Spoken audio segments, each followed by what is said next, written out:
দিনে দুপুরে খুন হলেন কুষ্টিয়ার ইউপি চেয়ারম্যান নইমুদ্দিন। কার্যালয়ে ঢুকে কয়েক দফা গুলি করে হত্যা, বেশ কয়েকটি বাড়িঘরে আগুন। চট্টগ্রাম বন্দরে নোঙর করা জাহাজে হঠাৎ করে আগুন, নিহত ৩। আগুন লাগার কারণ এখনো অজানা। তেল পরিবহন করত জাহাজটি। সাংবাদিক সাগর রুনি হত্যা মামলা তদন্ত করবে স্বরাষ্ট্র মন্ত্রণালয়ের উচ্চ ক্ষমতা টাস্ক ফোর্স। ৬ মাসের মধ্যে প্রতিবেদন দাখিলের নির্দেশ। দীর্ঘদিন ক্ষমতায় থাকবে না অন্তর্বর্তী সরকার। জাপানের এনএইচকে ডক্টর ইউনুস। দ্রুত সংস্কার শেষে নির্বাচনের প্রতিশ্রুতি। জন আকাঙ্ক্ষাকে ধারণ করে সমৃদ্ধ বাংলাদেশ গড়ার আহ্বান সালাউদ্দিনের। স্বৈরাচারের দোসরদের অস্থিরতা সৃষ্টির চেষ্টা প্রতিহতের আহ্বান। পানি কমায় উত্তরাঞ্চলে বন্যা পরিস্থিতির উন্নতি। লালমনিরহাটে ধান ও মৌসুমী সবজির ব্যাপক ক্ষতি। কুড়িগ্রামে দেখা দিয়েছে ভাঙন। দেখছিলেন দেশ জনপদ সংবাদ শিরোনাম, সাথে আছি আমি ফারনাজ জুই। এবারে বিস্তারিত। কুষ্টিয়ার দৌলতপুরে দিনে দুপুরে খুন হলেন এক ইউপি চেয়ারম্যান। সোমবার সকাল 11:30টার দিকে ইউপি কার্যালয়ে ঢুকে বেশ কয়েকজন দুর্বৃত্ত গুলি চালিয়ে হত্যা করে ফিলিপনগর ইউনিয়ন পরিষদের চেয়ারম্যান নইমুদ্দিন সেন্টুকে। এ সময় বেশ কয়েকটি বাড়িঘরেও আগুন দেওয়ার ঘটনা ঘটে। এলাকায় বিরাজ করছে চরম উত্তেজনা। কুষ্টিয়া প্রতিনিধি নাহিদ হাসান তিতাসের রিপোর্ট।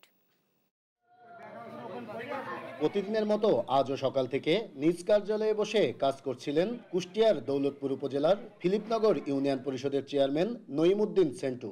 হঠাৎ সকাল 11:30টার দিকে ৫-৬ জন অস্ত্রধারী দুর্বৃত্ত ইউপি কার্যালয়ে প্রবেশ করে সেন্টু চেয়ারম্যানকে লক্ষ্য করে বেশ কয়েক রাউন্ড গুলি ছোড়ে।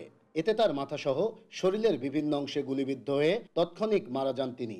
এমন ঘটনায় এলাকার মানুষের মধ্যে সৃষ্টি হয়েছে আতঙ্ক, বিরাজ করছে উত্তেজনা।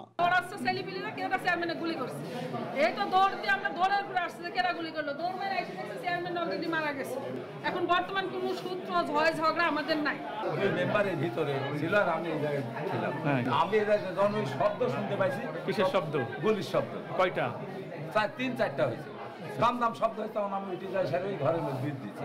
কি কারণে চেয়ারম্যান নইমুদ্দিন সেন্টুকে গুলি করে হত্যা করা হয়েছে তা নিয়েও সৃষ্টি হয়েছে ধোঁয়াশা। তবে এই হত্যাকাণ্ড পূর্ব পরিকল্পিত বলেই মনে করছেন স্থানীয়রা। গত পরশুদিনকেও নাকি ওনাকে এসে রাত্রে একটা ঠেট দিয়ে গেছে।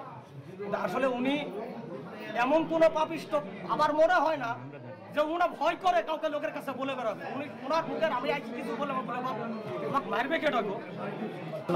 আমি আর ফাগুমৌলা ফোন দিয়েছিলাম, সেগুলো আপনি আসতে গেলে 10 মিনিট না হাতে সম্পূর্ণ গুলি করে মারি ফেলা। আমরা এক জায়গায় জমি মাপার জন্য স্টপ চেয়ারম্যানের আসার জন্য বসেছিলাম আমরা। আর এ ঘটনায় পুলিশ বলছে কে বা কারা এই হত্যাকাণ্ডের সাথে জড়িত তাদের খুঁজে বের করতে কাজ শুরু করেছেন তারা। পরিস্থিতি নিয়ন্ত্রণেও এলাকায় নেওয়া হয়েছে বাড়তি নিরাপত্তা ব্যবস্থা। খবর পাই যে এরকম ফিলিপনগরের চেয়ারম্যান সেন্টু সাহেবকে বা কারা গুলি করছে। সংবাদের ভিত্তিতে আমি আসি, এখানে ঘটনাস্থলে আসি, তাকে দেখলাম যে উনি তার অফিসে বসা ছিল, পিছনে জানলা ফাঁকা জানলা দিয়ে খোলা জানলা দিয়ে গুলি করছে। এই সরকারকে কে বা কারা এই ঘটনার সাথে জড়িত এটা আমরা বের করার চেষ্টা করতেছি এবং আমরা প্রকৃত অপরাধী যারা তাদেরকে বের করে ইউপি চেয়ারম্যান নইমুদ্দিন সেন্টু 2018 সালে বিএনপি থেকে আওয়ামী লীগে যোগদান করেন। সর্বশেষ ইউপি নির্বাচনে স্বতন্ত্র চেয়ারম্যান হিসেবে জয়ী হন তিনি। নাহিদ হাসান তিতাস, দেশ টিভি, কুষ্টিয়া। কুষ্টিয়া থেকে যুক্ত হচ্ছেন সহকর্মী নাহিদ হাসান তিতাস। তিতাস, নিজ কার্যালয়ে খুন হলেন ইউপি চেয়ারম্যান, এর পেছনে কি কারণ থাকতে পারে আর কি বলছে এলাকাবাসী কিংবা প্রশাসন? জয়, কুষ্টিয়া দৌলতপুর উপজেলার ফিলিপনগর ইউনিয়নের বর্তমান চেয়ারম্যান সেন্টু, অর্থাৎ তিনি কিন্তু প্রতিদিনের মতো আজকেও সকাল 11:30টার দিকে তিনি তার নিজ কার্যালয়ে দুর্বৃত্তদের হাতে খুন হয়েছেন। অর্থাৎ এই বিষয় নিয়ে কিন্তু এলাকায় এখন পর্যন্ত। দর্শক, আমাদের সহকর্মীর সাথে সংযুক্ত ইতিমধ্যে বিচ্ছিন্ন হয়েছে, আমরা চলে যাচ্ছি পরবর্তী প্রসঙ্গে। চট্টগ্রাম বন্দরে নোঙর করে একটি তেলবাহী জাহাজে আগুন লাগার ঘটনায় 3 জন নিহত হয়েছেন। সকালে বন্দরের ডলফিন জেটিতে বাংলাদেশ শিপিং কর্পোরেশনের মালিকানাধীন বাংলার জ্যোতি নামে ওই জাহাজে আগুন লাগার ঘটনা ঘটে। নিহতরা হলেন workshop auto mechanic Nurul Islam, deck cadet Sourav Kumar Saha এবং মেকানিক্যাল ফিল্টার হারুনুর রশিদ। জাহাজটিতে 11,700 মেট্রিক টন তেল ছিল। খবর পেয়ে নৌবাহিনী, কোস্টগার্ড ও ফায়ার সার্ভিসের কর্মীরা দ্রুত ঘটনাস্থলে পৌঁছে আগুন নিয়ন্ত্রণে আনে। জাহাজের সামনের অংশ থেকে বিস্ফোরণের সূত্রপাত হয়েছে বলে ধারণা করা হচ্ছে।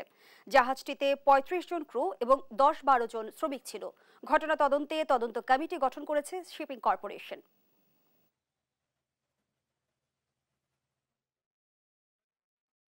10টার দিকে একটা বিকট শব্দ শুনলাম, যে বিস্ফোরণের শব্দ শোনার পরে তাড়াতাড়ি অফিস থেকে বেরোয় আমরা ডলফিন 7-এ গেলাম, মানে ডলফিন অয়েল ডিডি 7-এ। 7-এ গিয়ে দেখলাম যে জাহাজের সামনের পয়েন্টে আপনার আগুন লাগছে এবং আমাদের চোখের সামনে দেখলাম যে 2-1 মানুষ উড়ে, মানে বিস্ফোরণের সাথে উড়ে ওদের খন্ড খন্ড কয়েক জায়গায় পড়ছে। জাহাজ থেকে লাফালাফি করে অনেকের মধ্যে নদীতে ঝাঁপ দিচ্ছে, অনেকে আবার আপনার সিঁড়ি দিয়ে নামতেছে। দেখি নামার পরে কিছুক্ষণ পরে জাহাজের রশিতে আগুন ধরে গেছে। তারপর জাহাজ আস্তে আস্তে ঘুরি আপনার রিভানের মানে ডলফিন জেটি থেকে মানে ফদ্দা জেটির দিকে যায়, বেরিয়ে গেছে। সাগর রুনি হত্যাকাণ্ড তদন্তের জন্য স্বরাষ্ট্র মন্ত্রণালয়ের অধীনে উচ্চ পর্যায়ে টাস্ক ফোর্স গঠনের নির্দেশ দিয়েছেন হাইকোর্ট। একই সাথে 6 মাসের মধ্যে প্রতিবেদন দাখিল করতে বলা হয়েছে। রাষ্ট্রপক্ষের আইনজীবীর অভিযোগ, সত্য উদ্ঘাটন না করার জন্যই র্যাবকে তদন্তভার দিয়ে ঝুলিয়ে রাখা হয়েছিল সাগর রুনির মামলা। সাবরিনা মজুমদারের রিপোর্ট, জানাচ্ছেন মোহাম্মদ সাকিব। সাংবাদিক দম্পতি সাগর সরোয়ার ও মেহেরুন রুনি হত্যা মামলা তদন্তে উচ্চ ক্ষমতা সম্পন্ন টাস্কফোর্স গঠনের নির্দেশ দিয়েছে হাইকোর্ট। স্বরাষ্ট্র মন্ত্রণালয়কে এই নির্দেশনা বাস্তবায়ন করতে বলা হয়েছে। সোমবার বিচারপতি ফারাহ মাহবুব ও বিচারপতি মোহাম্মদ মাহবুব উল ইসলামের হাইকোর্ট বেঞ্চ এই আদেশ দেন। শুনানিতে আদালত বলেন, এটি শুধু পরিবারের জন্যই দুঃখজনক নয়, এক যুগেও তদন্ত শেষ না হওয়া জাতির জন্য হতাশাজনক। আমরা চাই পিবিআই থাকুক, আরো অন্যান্য যে গুরুত্বপূর্ণ ব্যক্তিবর্গ যাদের অভিজ্ঞতা আছে, সিআইডি থাকুক এবং আরো সরকারের যে সমস্ত এজেন্সি আছে তারাও থাকুক, সম্মিলিতভাবে টাস্ক ফোর্স গঠন হোক, তাহলেই ইনভেস্টিগেশনটা ক্রেডিবল হবে। আমার অবস্থান হলো অবশ্যই আমি আজকের আদেশকে স্বাগত জানাই। সাগর রুনি হত্যা মামলা তদন্তের দায়িত্ব থেকে র্যাবকে সরিয়ে দেওয়ার আদেশে সন্তোষ জানান রুনির ভাই নওশের রোমান। বিশেষ করে র্যাবকে যে বাদ দেওয়া হলো, এতে আমরা খুবই খুশি, কারণ আসলে র্যাব শুরু থেকেই তদন্তের মনে কিছুই করেননি। তারা প্রথম দিকে আসলে আমাদের প্রেসারাইজ করেছে এবং পরবর্তীতে তারা আসলে মামলা নিয়ে কোনো কাজই করেনি। তাদেরকে বাদ দেওয়াটা আলহামদুলিল্লাহ আমরা খুব খুশি হয়েছি। র্যাব তদন্ত করার এখতিয়ার রাখে না, তারা অপারেশনাল ফোর্স উল্লেখ করে রাষ্ট্রপক্ষ বলছে মামলা ঝুলিয়ে রাখতেই তদন্ত কাজ র্যাবকে দেওয়া হয়েছিল। র্যাপিড অ্যাকশন ব্যাটালিয়ন র্যাব তাদের তদন্ত করার কোনো ক্ষমতা বা তাদের তদন্ত করার কোনো এক্সপার্টিজ কখনোই নেই।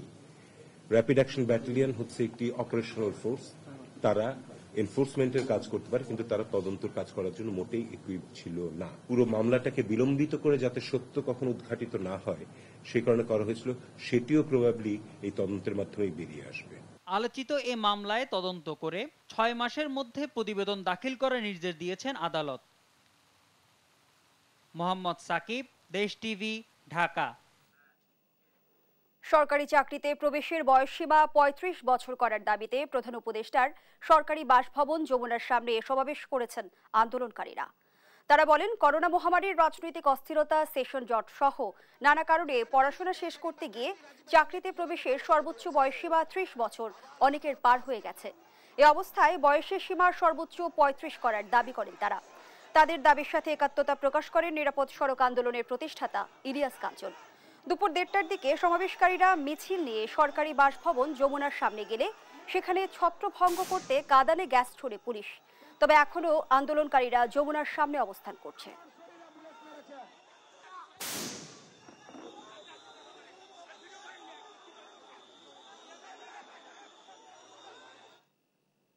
সরকারি চাকরিতে প্রবেশের বয়সসীমা 35 করার দাবিতে বিক্ষোভ করছেন শিক্ষার্থীরা। এ বিষয়ে জানাতে সরাসরি যুক্ত হচ্ছেন সহকর্মী শাহাদাত নিশাদ। নিশাদ, আন্দোলনকারীরা এই মুহূর্তে কি বলছেন?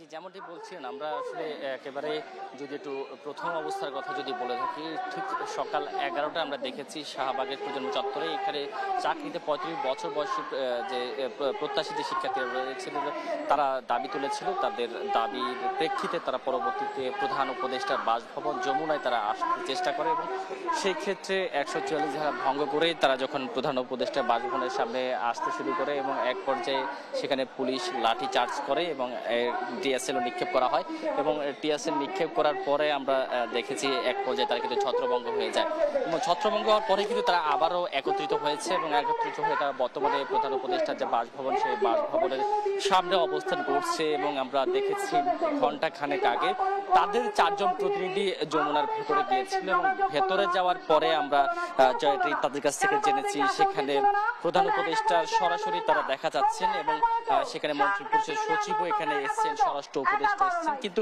তারা আসলে তাদের সাথে বসতে রাজি না এবং তারা সরাসরি প্রধান উপদেষ্টার হস্তক্ষেপ চান এবং আজকের মধ্যে তাদেরকে যদি প্রজ্ঞাপন না দেওয়া হয় সেক্ষেত্রে তারা মাঠ ছাড়বেন না বলে হুঁশিয়ারি দেন এবং আজকে কিন্তু তারা এখানে অবস্থান নিয়েছেন এবং আমরা দেখতেই পাচ্ছেন একেবারে শুয়ে বসে পড়েছে তারা।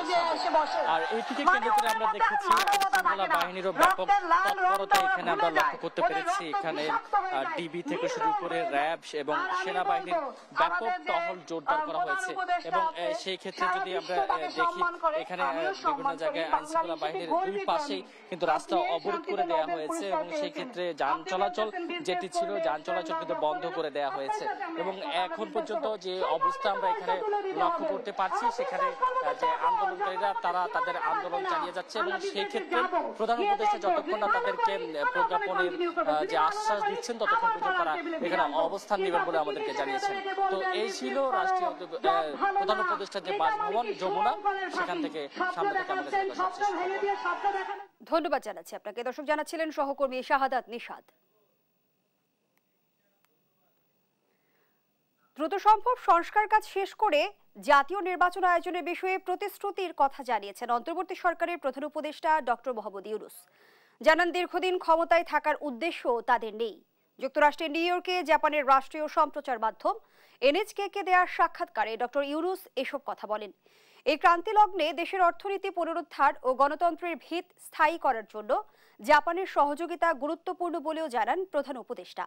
সাক্ষাৎকারটি স্থানীয় সময় রোববার প্রকাশ করে গণমাধ্যমটি। ছাত্র জনতার অভ্যুত্থানে গেল 5 আগস্ট শেখ হাসিনার নেতৃত্বাধীন আওয়ামী লীগ সরকারের পতন ঘটে। এর 3 দিন পর ডক্টর ইউনূসের নেতৃত্বে অন্তর্বর্তী সরকার গঠিত হয়।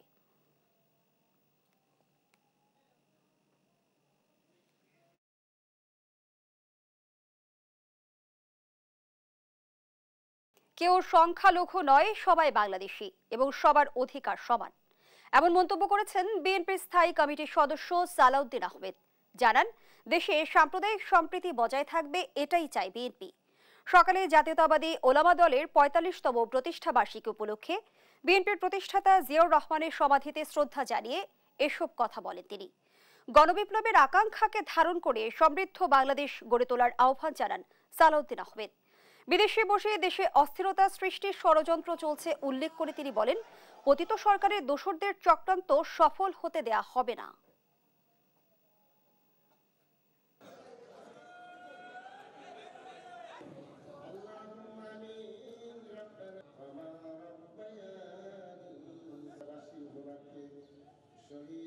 তবে মাননীয় প্রধান উপদেষ্টা আশা প্রকাশ করেছেন, তাদের সাথে মিটিং করেছেন যে 1 অক্টোবর থেকে তারা কাজ শুরু করবেন এবং 3 মাসের মধ্যে রিকমেন্ডেশন জমা দিতে পারবেন।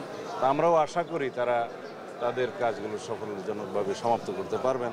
আমরা আমাদের দলের পক্ষ থেকেও আমরা সকল কমিশনে আমরা আমাদের সুপারিশসমূহ প্রদান করব। বিদেশে বসে পতিত স্বৈরাচারের ফেসিবাদের যিনি দণ্ডমুণ্ড, তিনি অপারেট করছেন বাংলাদেশের ভিতরে যাতে অস্থিরতা সৃষ্টি করা যায়, কিন্তু বাংলাদেশের মানুষ কোনো রকমের ষড়যন্ত্রকে বাস্তবায়ন হতে দিবে না। সাবেক প্রধানমন্ত্রী শেখ হাসিনার ছেলে সজীব ওয়াজেদ জয়কে অপহরণ ও হত্যা চেষ্টা মামলায় আজ আদালতে আত্মসমর্পণ করার পর সাংবাদিক শফিক রেহমানের গ্রেপ্তারি পরোয়ানা প্রত্যাহার করেছেন আদালত। এ মামলায় 7 বছরের কারাদণ্ডপ্রাপ্ত পলাতক আসামি তিনি।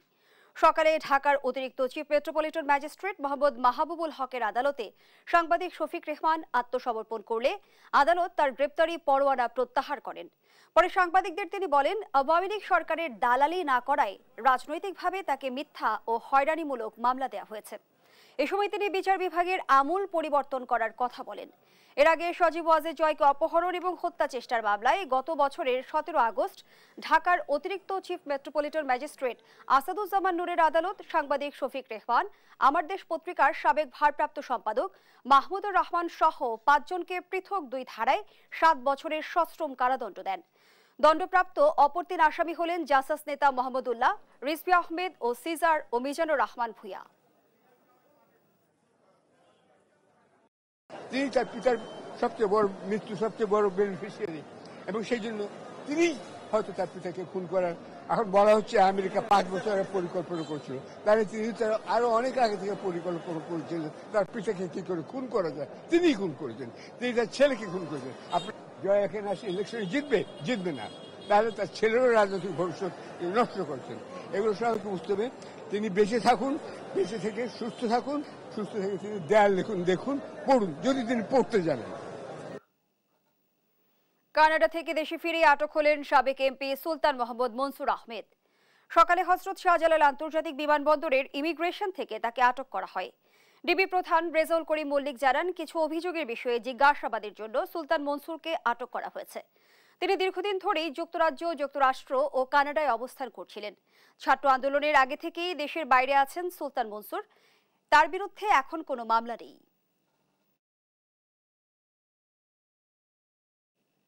দেখছেন দেশ জনপদ সংবাদ। 3.5 মাস পর একাডেমিক কার্যক্রম শুরুর মধ্য দিয়ে প্রাণ ফিরেছে ঢাকা বিশ্ববিদ্যালয়ে। দীর্ঘদিন পর ক্লাস শুরু হয়, সেশন জটের আশঙ্কা করছেন শিক্ষক শিক্ষার্থীরা। জট কমাতে অনলাইনে ক্লাস নিতে জোর দিয়েছেন অধ্যাপক রুবায়েত ফেরদৌস। এদিকে শিক্ষার্থীদের অনুপাতে আবাসিক হলগুলোতে পর্যাপ্ত সিট না থাকায় ভোগান্তি বাড়ছে। তাই নতুন হল নির্মাণে উদ্যোগ নেওয়া হচ্ছে বলে জানায় বিশ্ববিদ্যালয় প্রশাসন। আরো জানাচ্ছেন এনআই নাহিদ। অপরাজয় বাংলা, মধুর ক্যান্টিন, টিএসসি, নীরবতা ভেঙে ঢাকা বিশ্ববিদ্যালয়ে ফিরেছে প্রাণচাঞ্চল্য। টানা 3.5 মাস পর একাডেমিক কার্যক্রম শুরু হওয়ায় শিক্ষার্থীদের মাঝে স্বস্তি ফিরেছে। তবে দীর্ঘদিনের স্থবিরতায় সেশন জটের শঙ্কাও থাকছে। আমরাও চেষ্টা করব ক্লাসগুলোকে যেভাবে কভার করা যায়, যদি এক্সট্রা লাগে, যদি অনলাইন লাগে, যেভাবে কভার করা যায় করে সেশন জটকে যতটা রিডিউস করা যায়। সেশন জটের সংখ্যা তো সবসময় থেকেই যায়, চাইলে একটু এদিক সেদিক করে অ্যাডজাস্ট করা যাবে। কিছু কিছু ডিপার্টমেন্টের হয়তো বা পরীক্ষাটা একটু পিছিয়ে হতে পারে বা মানে কোর্সটা একটু লেন্দি হতে পারে, বাট ওরকম সেশন জটে পড়বে বলে আমার মনে হয় না।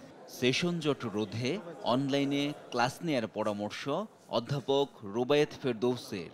সেশন জটের যে সংখ্যা করা হচ্ছে, আমরা কিন্তু এরকম সংকট বহুবার পার করেছি আমরা, তো আমরা মনে হয় এইটাও আমরা হয়তো ক্লাসের সংখ্যা বাড়িয়ে দিয়ে কিছু অনলাইন কিছু অফলাইন দিয়ে এই সেশন জট হয়তো আমরা কমাতে পারবো। এদিকে শিক্ষার্থীদের অনুপাতে আবাসিক হলগুলোতে পর্যাপ্ত সিট না থাকায় ভোগান্তি বাড়ছে। উপাচার্য অধ্যাপক ডক্টর নিয়াজ আহমেদ খান জানান, শিক্ষার্থী অনুপাতে হলে সিটের সংখ্যা অপ্রতুল, তাই নতুন হল নির্মাণে উদ্যোগ নেওয়া হবে। বন্ধুপ্রতিম রাষ্ট্র যারা আছে, বিশেষ করে আমরা সেদিনও যখনই কোনো সুযোগ পাই সরকারি মহলেতে উপস্থাপন করেছি, কর্পোরেট মহলেও আমাদের এটা উপস্থাপন করার আগ্রহ আছে। বন্ধুপ্রতিম রাষ্ট্রগুলোর মধ্যে যখন যারা আমাদের এখানে বিভিন্ন সময়ে সরকারিভাবে ভিজিটে আসেন, সেদিন উদাহরণস্বরূপ বলছি যে আমাদের মাননীয় চাইনিজ অ্যাম্বাসেডর মহোদয় এসেছিলেন, তাকেও আমরা অনুরোধ করেছি যে আমাদের হলের ব্যাপারে তারা কোনো সহযোগিতা করতে পারেন কিনা। উপাচার্য অধ্যাপক ডক্টর নিয়াজ আহমেদ খান জানান, নীতিমালার ভিত্তিতে হলে সিট বরাদ্দ হবে। এনআই নাহিদ, দেশ টিভি, ঢাকা। দেখছেন দেশ জনপদ সংবাদ। তিস্তার পানি কমতে শুরু করেছে, সেই সাথে উন্নতি হচ্ছে উত্তরাঞ্চলের বন্যা পরিস্থিতির। তবে পানি কমলেও ভোগান্তি কমেনি, দেখা দিয়েছে তীব্র নদী ভাঙন। ভাঙন রোধে কোনো ব্যবস্থা নেই বলছেন স্থানীয়রা। শত শত হেক্টর আমন ক্ষেত এখনো পানিতে নিমজ্জিত। এতে ব্যাপক ক্ষতির শঙ্কা কৃষকের। সহকর্মীদের পাঠানো তথ্যচিত্রে টুম্পা আফরোজের ডেস্ক রিপোর্ট। তিস্তায় কমতে শুরু করেছে পানি, ধীরে ধীরে উন্নতি হচ্ছে বন্যা পরিস্থিতির। লালমনিরহাটে বর্তমানে তিস্তার ডালিয়া ব্যারেজ পয়েন্টে পানি বিপদসীমার ৪৫ সেন্টিমিটার ও কাউনিয়া পয়েন্টে ৬ সেন্টিমিটার নিচ দিয়ে প্রবাহিত হচ্ছে। পানি কমলেও এখনো কমেনি দুর্ভোগ। এছাড়া এখনো নিম্নাঞ্চল ও চরাঞ্চলের অন্তত ৮,০০০ হেক্টর আমনের ক্ষেত পানিতে নিমজ্জিত আছে। পানি দ্রুত কমায় বাড়ছে নদী ভাঙনের শঙ্কাও। বৃষ্টি বৃষ্টিতে নদীর পানি প্রচুর এখানে হয়ে গেছে। বাড়ি ঘর ধরে পানি এবং গরু বছর থেকে জায়গা নেই, খাওয়া দাওয়ার অনেক কষ্ট হয়ে গেছে, বেড়ান করার কষ্ট হয়ে গেছে। এই এক গলা পানি ভাঙি যায়, এখন এই যে রাস্তায় আসতেছি। আমার বাড়ির কাল হাতে মনে কর বেশি, মানে পাক করি খাবার তার বুদ্ধি নেই, তুলে খাটের উপর তুলিয়ে কোনো মতে গাড়ি হালকা ভাত পাক করে খাওয়া কোনো চুলে টুলে সম্পূর্ণ বাড়ি ঘর শোকগুলি তলে গেল। এই আপনি দেখেন তোষক বাড়ি শোক তলে গেছে। এদিকে কুড়িগ্রামে বৃষ্টি ও উজানের ঢল কমে আসায় তিস্তা অববাহিকার বন্যা পরিস্থিতির অনেকটাই উন্নতি হয়েছে। গত 25 ঘন্টায় 39 সেন্টিমিটার হ্রাস পেয়ে বিপদসীমার 6 সেন্টিমিটার নিচ দিয়ে প্রবাহিত হচ্ছে। নদী অববাহিকার চরাঞ্চল সহ নিচু এলাকার ঘরবাড়ি থেকে পানি নেমে গেলেও তলিয়ে আছে 431 হেক্টর জমির আমন ক্ষেত। এতে চরম ক্ষতির মুখে কৃষক। তবে পানি দ্রুত নামায় ফসল নষ্ট হওয়ার শঙ্কা কম বলছে কৃষি বিভাগ।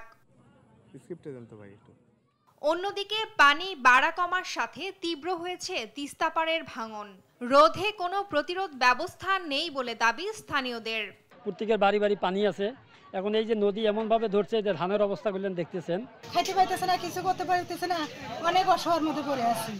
এখন যদি কেউ যদি সাহায্য করে পারে তাহলে তো আরো ভালো হবে। আসলে আমার নিজস্ব জমি অনেক কিছু ক্ষতি হয়েছে, ধান সহ। এই অবস্থা আমাদের মানে খুব বিপদের ভিতরে আছি আমরা। এমনিতে নদীর পানি বৃদ্ধি, তার ভিতরে নদী ভাঙন। রংপুরেও তিস্তার পানি নামতে শুরু করেছে। বর্তমানে বিপদসীমার 6 সেন্টিমিটার নিচ দিয়ে প্রবাহিত হচ্ছে পানি। তবে শুকনো খাবার ও বিশুদ্ধ পানির চাহিদা রয়েছে। একই সাথে আমন আবাদে ব্যাপক ক্ষতির শঙ্কা চাষিদের। হুট করে বন্যা পানি ঢোকার কারণে আমাদের আসলে অনেক ক্ষয়ক্ষতি হয়ে গেছে, আবাদের বাড়ি ঘরে চলাফেরার অসুবিধা হয়ে গেছে। এত টাকা পয়সা খরচ করে আবাদ করলো, এখন যে ব্যাগ শেষ হয়ে গেল, কি দিয়ে কি করবে চলবে। ওই 80 তীব্র টাঙ্গানি আছে, এখন তো ওই বাড়িতে আছে, এখন পাকটাক পাইবে না, এখন যাওয়া আসি করা লাগে, ছাগল টাগল আছে, গরু টরু আছে। আমার স্কুলে পানি ওঠে এবং বিকালবেলা ফির ঘরের ভিতরেও পানি ওঠে, সেই পানি নামে গেছে। পর্যাপ্ত সহায়তা না পাওয়ার অভিযোগের পাশাপাশি পানিবাহিত রোগ ছড়াবার শঙ্কায় স্থানীয়রা। টুম্পা আফরোজ, নিউজ ডেস্ক, দেশ টিভি। সামুদ্রিক ঝিনুকের বাণিজ্যিক প্রসার খাদ্য হিসেবে দেশে ও দেশের বাইরে জনপ্রিয় করতে গবেষণা হচ্ছে রাজশাহী বিশ্ববিদ্যালয়ে। উপকূলীয় অঞ্চলের বাইরে কিভাবে সামুদ্রিক মাছের মতো ঝিনুককে খাদ্য হিসেবে জনপ্রিয় করা যায় সেই লক্ষ্য নিয়ে কাজ করছেন গবেষকরা। রাজশাহী থেকে কাজী শাহিদের প্রতিবেদন। সমুদ্রের বিশাল জলরাশি ও এর তলদেশের বিভিন্ন সম্পদ কাজে লাগাতে চলছে নানা উদ্যোগ। আগে থেকেই বিভিন্ন শৈবাল, শামুক ও মাছ অর্থনীতিতে অবদান রাখছে। এবার ঝিনুককে এ খাতে যোগ করতে গবেষণা করছেন রাজশাহী বিশ্ববিদ্যালয়ের ফিশারিজ বিভাগের একদল গবেষক। তো আমরা যেটা চেষ্টা করছি এর মাধ্যমে যে আমাদের সুবিশাল সমুদ্রে মৎস্য সেক্টরের মৎস্য আইটেমের পাশাপাশি শেলফিশ আইটেম রয়েছে, যেগুলোকে আমরা বাইভাল বলি, ওয়েস্টার, ক্ল্যাম, বিভিন্ন ধরনের অ্যাবালোনি, অনেক ধরনের স্পিসিস আছে যেগুলো মানে ভ্যালুয়েবল ফুড আইটেম। সেই ফুড আইটেমটা কিন্তু আমাদের দেশে অত বেশি প্রচলিত নয়। আমরা যদি এই ফুড আইটেমটাকে সামনে এনে আমাদের দেশে প্রচলিত করতে পারি, আমাদের সকলের যেমন পুষ্টি চাহিদা পূরণ হবে, পাশাপাশি বাইরে যখন আমরা রপ্তানি করতে পারবো, বৈদেশিক মুদ্রাটাও কিন্তু আমরা এখান থেকে অর্জন করতে পারি। কোস্টাল এলাকায় আমরা কিছু এন্টারপ্রেনার ডেভেলপ করব, তাদেরকে ট্রেনিং দিয়ে তাদেরকে এই মেরিটরি স্পেসিস থেকে আমরা বিভিন্ন ধরনের ভ্যালু অ্যাডেড প্রোডাক্ট তৈরি করব। রোববার রাজশাহী বিশ্ববিদ্যালয়ে এক সেমিনারে জানানো হয় সামুদ্রিক বাইভাল্ভ এখনো জনপ্রিয় হয়ে ওঠেনি, তাই খাদ্য হিসেবে জনপ্রিয় করতে নেওয়া হয়েছে প্রকল্প। বাইভাল্ভ মাসল কেউ খেতে চাচ্ছে না, তাকে যদি আমি একটা অন্য একটা রেসিপি করে তার সামনে দিই তো সে এটা খাবে।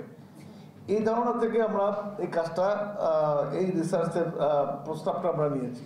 আপাতত প্রাকৃতিকভাবে ঝিনুক পাওয়া যাচ্ছে, তবে চাহিদা বাড়লে প্রকৃতিতে এর প্রভাব ও চাপ পড়তে পারে। এজন্য হ্যাচারি গড়ে তোলার পরামর্শ মৎস্য বিভাগের। হ্যাচারি থেকে যখন রেনু সরবরাহ করে তখন কালচারটা চলমান থাকবে এবং ইন্ডাস্ট্রিয়ালাইজেশন চলমান থাকবে। এই জন্য আমার প্রস্তাবটা হচ্ছে যে ইন্ডাস্ট্রিয়ালাইজেশনের আগেই আমাদের এই কালচার যাতে কনফার্ম হয়, মানে অব্যাহতভাবে চলতে থাকে, সাস্টেইনেবলি চলতে থাকে, সেই জন্য হ্যাচারি ডেভেলপ করা উচিত। ঝিনুক দেশের বাজারে জনপ্রিয় খাদ্য হিসেবে পরিচিত করানোর পাশাপাশি বিদেশে রপ্তানির পরিকল্পনা আছে বলছেন গবেষকরা। কাজী শাহেদ, দেশ টিভি, রাজশাহী। মাগুরায় 3 চাকার ব্যাটারি চালিত অটোরিকশা ও 3 হুইলার বন্ধের দাবিতে অভ্যন্তরীণ রুটে বাস চলাচল বন্ধ রয়েছে। সকাল থেকে হঠাৎ বাস চলাচল বন্ধ থাকায় যাত্রীরা বিপাকে পড়েন। ফলে 3 চাকার যানবাহনেই গন্তব্যে পৌঁছাতে হচ্ছে তাদের। এতে পরিবহন খরচ বাড়ার পাশাপাশি সময়ের অপচয় হচ্ছে।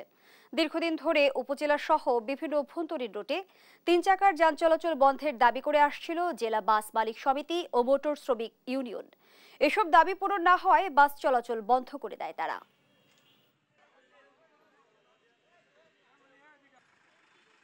নড়ালির গাড়ি মাগুরা চলে আসতেছে, মাগুরাতে নড়াল চলে যাচ্ছে, রিজার্ভ নিয়ে ফরিদপুর চলে যাচ্ছে, ফরিদপুর থেকে গাড়ি আসছে সিএনজি, অটো, ইজি বাইক। এভাবে যদি দূর পাল্লায় যদি এইসব ছোট যানবাহন 3 হুইলার যদি চলে, তাহলে তো মনে করেন যে বাসের লোক ওঠে না। এত বাস, এত কর্মচারী, এদের খামাখা প্রশাসনে হয়রানি করে। এরা তো সরকারের ভ্যাট ট্যাক্স দেয়, আর এই অটো রিক্সা, এই রিক্সাগুলো তো দেয় না। এটা অনেক দূরের যাত্রী যানবাহন করে নিয়ে চলে আসে। বাস মালিকেরা যাত্রী পায় না, তেল খরচ ওঠে না। এ পর্যায়ে দেশ জনপদ সংবাদ শিরোনাম জানিয়ে দিচ্ছি আরেকবার।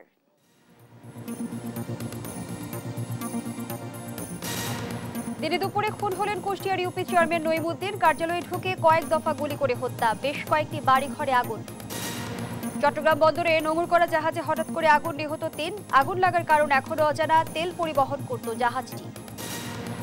সাংবাদিক সাগররী হত্যা মামলা তদন্ত করবে স্বরাষ্ট্র মন্ত্রণালয়ের উচ্চ ক্ষমতার টাস্ক ফোর্স।